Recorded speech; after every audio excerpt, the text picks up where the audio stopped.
At the start of the pandemic, UNESCO estimated that nearly 11 million girls would drop out of school due to the pandemic. The grim figure came on the backdrop of the fact that 52 million girls of school-going age in sub-Saharan Africa, where Uganda falls, are out of school. Now, as the world marks the International Day of the Girl Child, this episode of EdTech Mondays seeks to discuss the role that digital solutions play in enhancing education for girls. Thank you so much for joining us today, and I have such an expert panel to discuss this. I think we should start by introducing ourselves with you, Evelyn. Okay. Thank you so much, Raymond. My name is Evelyn Zake. I am the Gender and Vulnerable Groups Specialist for the e-learning initiative, which is a cyber school technology solutions and MasterCard Foundation program.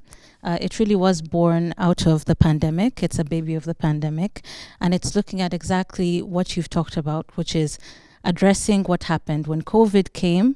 Lockdown, occurred, children are out of school. How can we make sure that we build the resilience of educational institutions to actually respond even when attacks like COVID happens, even when there's school closures? So that's a little bit about me for now. My name is Valerie Cholaba. I'm the Education Programs Coordinator for NGO Mondo. And we do digital skilling for refugees and host community youths, but we also do digital skilling for educators. My name is Barbara Mtazi. I am passionate about girls and women empowerment, and that also includes girls' education. I run an organization called Women in Technology Uganda, and what we do, or our goal, is to close the technological gender gap. So looking at areas in which we can use technology to advance lives of women and girls. Thank you. Barbara, if I could start with you. The numbers are really very clear that there's a crisis around education of girls in sub-Saharan Africa. What would you say is the problem? What's the heart of the problem, access to education for girls? There are quite a number. You can't say it's one problem. But since we are talking about technology, I want to say lack of access to technology and tools that could help them advance, but also culture challenges. The connectivity also in our country, in most sub-Saharan countries, is really lacking, but it's growing. We are getting out of that lack of total connectivity to slowly catching up with the rest of the world, but it's still a huge challenge. So connectivity, affordability, and also just know-how, digital literacy itself, without even the access to it, how to use these tools and all, if they were availed. Valerie, you've been in the field. If I could ask you the same question, what is it that you see as the problem of access to education for girls specifically? Definitely, like Barbara said, the social cultural setting that even when there's access to technology somewhere, the girl child is left behind because they're at home taking care of the family, and the boy child is late to go to the vocational school or to whichever school is offering the skilling. Yes. Evelyn, when the pandemic started, continuity for education affected all genders equally. But as the pandemic phases out now, it's becoming more clear that the effect that happened to girls is higher than that for boys. Most of this continuity in learning was happening really online. Children were doing Zoom classes, Skype classes, and the like. Why would it be that, at the end of the pandemic cycle, one gender is affected more than the other? Well, I think my colleagues have spoken a bit on that in terms of internet connectivity, etc. There is a digital gap between men and women, naturally boys and girls. And this comes down to a lot of what I think was being said before, which is parental aspirations as well for their children, right? You have a situation where you can affirmatively encourage education for women and girls, fine. But when girls are at home, when boys are at home, what tasks are they doing? While the boy child is being encouraged to advance in his education, is the girl child cooking? Is she looking after the elderly? A lot of Ugandans, I would say 80% of Ugandans, are actually located in rural environments. And what happens with that is there's also a lot of abuse that comes with it, right? We know from studies after studies that the girl child is vulnerable. So what we saw during and after the pandemic, actually, as spillover effects, was that the girls were being defiled more and more. The fact that boys and girls were equally out of school at critical points in their education, P6, P7, maybe transitioning to high school, you miss that critical education about the sexes, about yourself, about how to respect one another, etc. And so that lack of structure when children were out of school, I think, really perpetuated and expanded those differences between young boys and young girls. So I don't want to be very pessimistic, but I do want to say that a lot of the pandemic and its effects was us doing crisis control in terms of making sure that girls are actually just surviving, that they're actually making it despite the fact that they've been left out of school. And so education kind of took a back burner to that. Yeah, and just to add on to what she has said, why girls and boys were affected differently, or even as we are seeing people now return to school, if you look at the statistics of boys versus girls who are returning to school, the number for girls is much lower. One, she talks about pregnancies and all that have happened, but there's also something else that's coming up where girls feel older right now.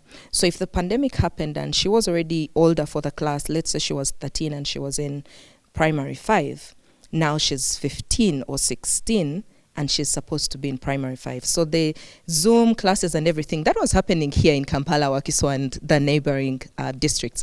But deep down in the villages, that wasn't happening. So a lot of girls are feeling like, I'm even too old to go back. I'm not interested in this, or people are going to laugh at me. So they are not going back. However, if we had the opportunity to use technology, because it's really just a personal thing where the girls are like, I'm too old. But with technology, you're in your house or at your home, you don't have to look at, how are people going to look at me? You can continue to learn using technology without that fear. And that is what we need to focus on to ensure that more girls are coming back into schools, or even just filling the gaps. So if she was in P5 and now she's 15 and she's supposed to stay in P5, how can we use technology to close the 2-year gap for her in a very quick time, so that when she goes back, she's at least now being put in primary 7, but she has received the education for primary 5 and primary 6. So she's not just put in P7 because she's for that age, but she actually knows and can hold herself in that class. Valerie, Barbara raises a very important point of technology. We look at technology as an equalizer of circumstances, but also really in terms of deploying solutions, technology gives quick solutions. Are there ways in which the existing education system can deploy technology to help increase enrollment for girls in the coming months? Yes, I do believe there is a way. And what I'd like to highlight here is that when we talk of technology and education, people are automatically going to computers, and teachers are saying, we don't have computers, we don't have power, all these things. Yet we have devices that we can use that are cheaper, like smartphones. And we've seen that it works, that when you start with something that's familiar before you graduate onto something that's new, it aids the retention of the knowledge. So yes, I believe we can work with the solutions that are available too. What experiences can you share with us working with disadvantaged communities like refugees? What experiences have you learned from there that you say, if we deploy these at scale, the chances or the outcomes might be much better? With our intervention, actually what we do is that we add smartphones to the computer laboratories that exist. And if they don't exist, then we just use the smartphones. And we've seen, even when it comes to gender, that girls are more interested in getting these digital skills when they're using smartphones than when you start with computers, because most of them are, for gender cultural reasons, they think computers are for boys. But when we teach them the introductions using the smartphones, they will come back more and more and more. So yes, I think we should adopt use of smartphones, tablets, which are cheaper than computers, to try and encourage girls to. Evelyn, that's a really important point, and part of the program that you're working with is really in that regard. But we can't ignore the fact that we must deploy this technology that's very costly across the board to even wipe away inequalities in urban and rural settings. How are we going to achieve that? How do we have smartphones in every school and access to education for young people there? Mm-hmm. So that's a very good question, and I think it needs innovating. One of the issues that we have is that at the lower levels of education, primary school, secondary school, you may not have the same penetration of internet, you may not have the same amount of devices that are available, and yet when you go to the tertiary education institution, suddenly there's all these devices for engineering, science and technology, etc. So one way that we can bridge that gap maybe and ensure that even at the lower levels students have an awareness of technology is just imbuing more about ICT in the national curriculums, right? Government is doing a lot in this area. Private sector should support, but making sure that there's those components, those classes of ICT-based learning actually when implementing learning solutions for students. So not everyone has to have a smartphone, but it would help if people knew what the mechanics are behind it. If we could expose students to this level of, this is what's happening in countries even outside of us, Kenya, Rwanda, this is how other students like you are using technology. Those 1 hour sessions a week or 2 hour sessions a week for young people prepare them a lot more.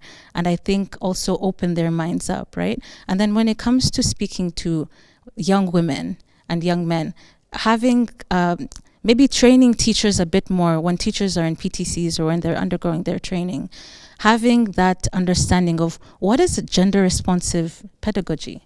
What does it mean to teach students in a way that feels to them that they're being equally accorded time, right? If you're in a maths class, how are you empowering the young girls to be able to participate, right? Technology classes, how are we inspiring young people to see what's out there in the digital economy in terms of jobs, right? And I think that's the conversation, is working with existing structures and not trying to reinvent the wheel, right? So that when students go to tertiary level institutions, they're just taking a step up. They're not struggling to bridge that gap in knowledge. That's what I would say. Barbara, let me come to you. A lot of the e-learning platforms that have come up during the pandemic have required that even teachers retool themselves. Now, the crisis that you speak about in the girls during education also happens at the teachers' level. The societal perceptions, female teachers will not get the same time on a computer as male teachers. How do we eliminate that? How do we make sure that even in the retooling of people along e-learning platforms, that female teachers are given a head start? That has to come at policy level, in my thinking. Ministry of Education, Ministry of ICT, and the entities below Ministry of ICT, NITA and UCC, need to all come together and agree on a policy, starting with the teacher training institutions. What are the key certifications that a teacher should have as they're coming out of the training institution, right? So make sure that the teachers themselves know how to use the different digital tools. But as we all know, technology keeps changing, so we need to keep reskilling. Make it, you see how we have to renew our driving licenses every 3 or 5 years? Make it something like that for the teachers, that they have to keep upgrading their skill. And also the way of delivery that we, how we deliver the classes in the schools. Because I don't think we lack tools, you guys. There's so much in terms of all these platforms that are coming up. But we have one problem. People do not know how to use them. So you can't say Ministry of Education can't just wake up and say, all schools are going to use this.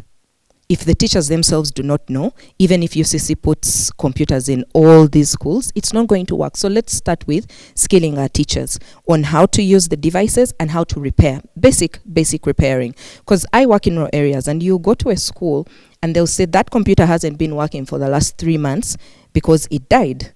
And all I had to do was switch on something and maybe change one thing inside the computer, without opening it or anything, and the computer is working, and I'm thinking 3 months lost because the teacher did not know how. So ensuring that our teachers are skilled to the level that they need to, but also these organizations working together, because right now everyone is working on their own. How do we all work together and make it a policy that every teacher has to have this? And then if we give ourselves a number of years and say within the next 5 years we must have all schools equipped with the right technology, it could be tablets, it could be computers, or both mixed together, and ensure that every school is required to have them in the next 5 years with the teachers trained, then we can move from where we are right now. All right, let's take a very short break, but when we get back, we continue that conversation exactly where we've stopped.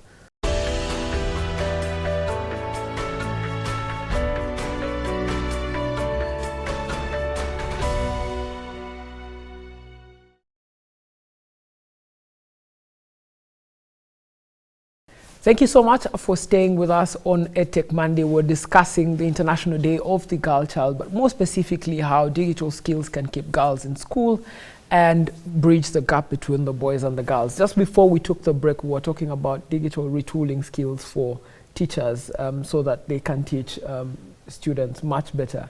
And you had a point that you wanted to make, Valerie.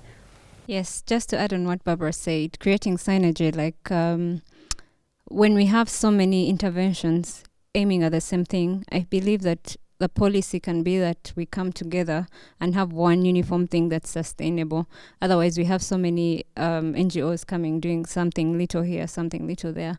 And yet, when they leave, everything is left to the ground. So I really want to emphasize that. Mm-hmm.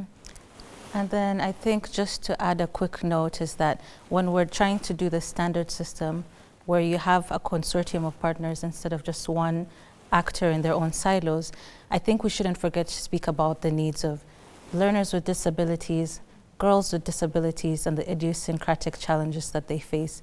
How can we ensure that as a population, as cultures, as in our different silos, we're educating ourselves on the needs that learners with disabilities have, but then also the opportunities that they can bring into the classroom, into the opportunities that online learning can also bring for learners with disabilities, reducing some of the stigma. In some of our baseline studies, we discovered that some tertiary level students didn't even want to be identified as having disabilities because that comes with its own connotations, that comes with it people treating you differently, and so they don't even seek out services at the institution that are paid for already for them. So I think we have an opportunity for as we're retooling the teachers as well, trying to imbue in it that education about how to make learning easier, more accessible for learners with disabilities, but then also how can we use EdTech to bridge that gap, right? Barbara, I want to come to you. And government is a really large bureaucracy. Oftentimes, innovation isn't possible inside of government because it demands bureaucracy. But government has opened itself up to have private sector-led efforts and say, if you have a brilliant idea that you think government should adopt at scale, sell that idea to government. And in the EdTech space, that's one of the areas where you'd think, private sector-led efforts would pay off much better. What's stopping private sector-led efforts in solving challenges of girls going to school? A number of challenges, really, like we had already talked about earlier. One is they are not really reaching out or deep into where the skills or the services are needed. And if they do, they are not doing the initial bit of it, which is digital literacy. Before you teach me about this app that you have brought, ensure that I actually know how to switch on a phone. It seems very simple, but when you go into rural Uganda, we're working in about 15 districts across the whole country.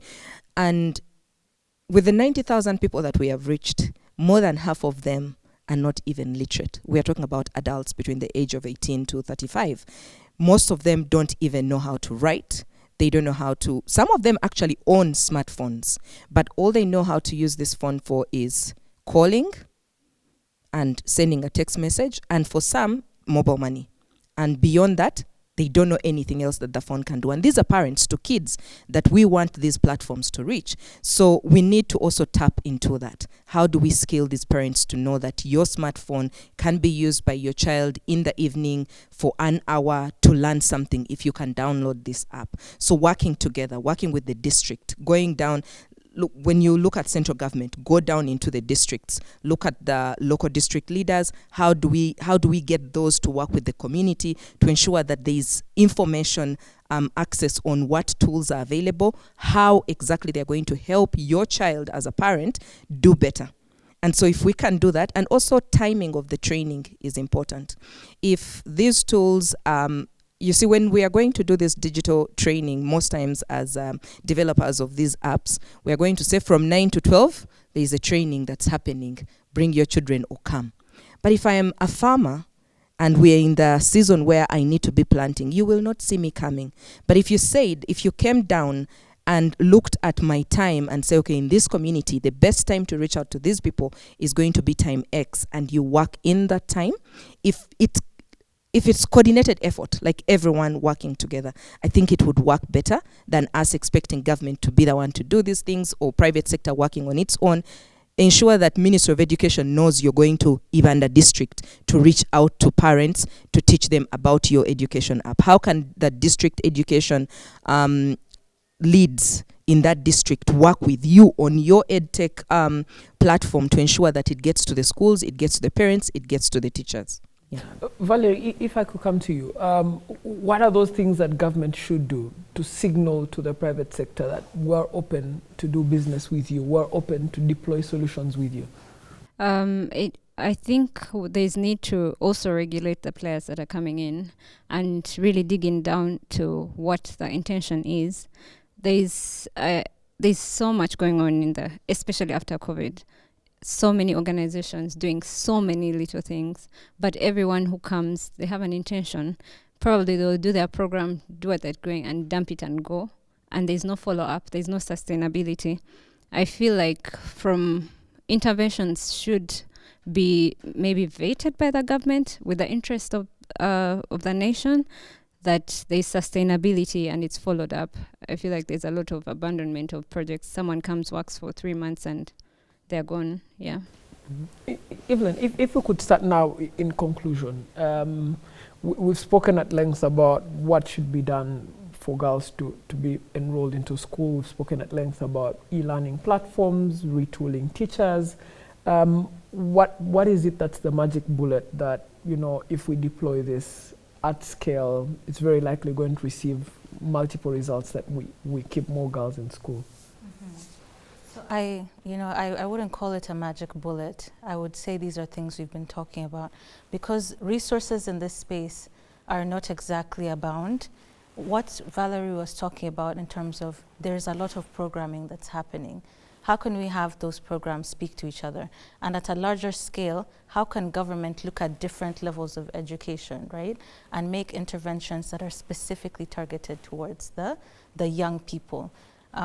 So what that means is, I think a big part of our program and a big part of what we're trying to do is working with a consortium of partners, right? So if you have an e-learning system, or if you have an EdTech platform, how can you work with sign language interpreters to make sure that that's accessible to learners with disabilities or hearing impairments? How can you work with government itself, even at project design? How can government give its input to ensure sustainability of the project? We're working to ensure that we're strengthening systems and not just enriching individuals here or there, but we're working with education institutions to ensure there's lesson sharing, right? But you can't do it alone at that stage. We have to have that trickle down kind of communication from the primary school level to secondary. What do young people need? Can we have platforms where youth are actually speaking about what they would want from EdTech? Can we have platforms that ensure that young people know the opportunities that actually exist in the digital space? How can it benefit them, right? So it's not a one size fits all, but what I would say is centering the young person even at program design, and then having that eye of government, a private sector, teachers themselves, because they're the ones who deliver education, paying our teachers something. Yeah. Raymond, I just wanted to add to her point, what can government do to make it easy or much more accessible working with private sector?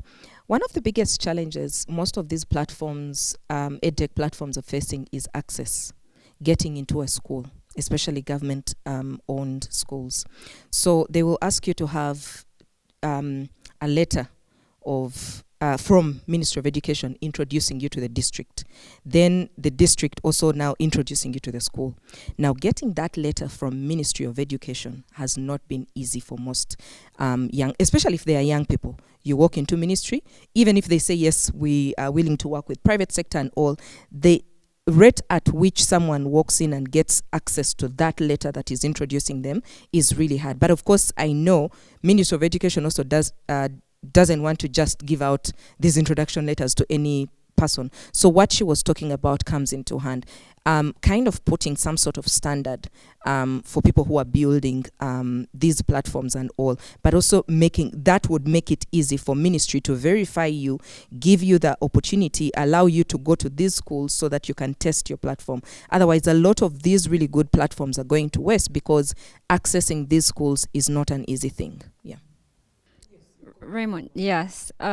This all comes down to data. So many people do so many things and they don't share the data, but then they also don't get all the data they need to inform other people's decisions. Because if I have an EdTech solution and it has failed, let that be somewhere in the ministry, like, okay, someone came here and they did this and this is why it's failed. All those lessons learned would inform someone else who wants to do the similar thing, so that we save on resources, because so many people are funding things that already could have been labeled as need refinement or something. Yeah. All right. Barbara, your concluding remarks? Yeah, co-creation. At the end of the day, we need to sit down with the people we are creating solutions for. You can't just sit here in Kampala and say, there's a problem in Ibanda district, I'm going to create and take something for them. Go and figure out, why aren't they using these education technologies? Is it just accessibility, or are there other issues in there that may not come out so easily, that if you went and sat with them and tested this solution with them, maybe you will find the actual root cause of the problem and be able to solve it together with them. So let's definitely work with different players in the ecosystem, so that when we put out a product, we've tested it with the people we've built it for, with other stakeholders, and even Ministry of Education would easily, or any other relevant government entity, would want to tag on because they were part of the development of that solution. Yeah. All right. Thank you so much, guys, for sparing your time and for speaking for almost half an hour. Thank you so much to everyone that's been watching us at home. This is EdTech Mondays, which is brought to you by the Innovation Village in partnership with the MasterCard Foundation. And of course, we've been having a conversation about getting girls in school and keeping them in school as part of the celebration of the International Day of the Girl Child. Have yourselves a good day.